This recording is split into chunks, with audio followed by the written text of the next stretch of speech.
Supreme court of Pakistan نے خواتین اور اقلیتوں کی مخصوص نشستوں کا فیصلہ پاکستان تحریک انصاف کے حق میں دے دیا ہے۔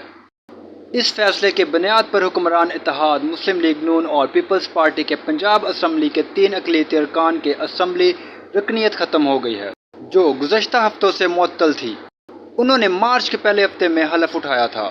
اسمبلی رکنیت سے ہاتھ دھونے والے مسلم لیگ نون کے اراکین میں لاہور سے تعلق رکھنے والے ایم پی اے طارق مسیح گل ہیں، جو تیسری مرتبہ رکن اسمبلی منتخب ہوئے تھے۔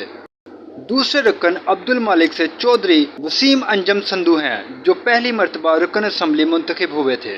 مسلم لیگ نون مائنورٹی ونگ شیخو پورہ کے کوآرڈینیٹر اور جنرل سیکرٹری بھی ہیں۔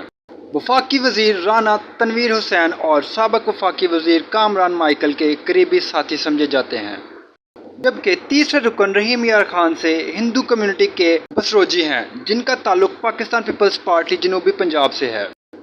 وہ سابق گورنر پنجاب سید احمد محمود کے قریبی ساتھی ہیں۔ ان تینوں اراکین کی جگہ پاکستان تحریک انصاف کے اقلیتی ارکان پنجاب اسمبلی پہنچیں گے، جس میں فیصل آباد سے حقوق گل کا امکان ہے کہ وہ بھی اسمبلی کا حصہ بن سکتے ہیں، لیکن جلد پتہ چل جائے گا کہ وہ 3 اراکین کون ہوں گے، کیونکہ پنجاب اسمبلی میں اقلیتی اراکین کی کل تعداد 8 ہے۔ ان میں پاکستان مسلم لیگ نون کے 5 اراکین ہیں، جن میں ایمینول اطہر جولیس، بابا فلبوس کرسٹوفر، سردار رمیش سنگھ اروڑہ، شکیلہ جویب اطہر، اعجاز عالم اور سونیا عاشر شامل ہیں۔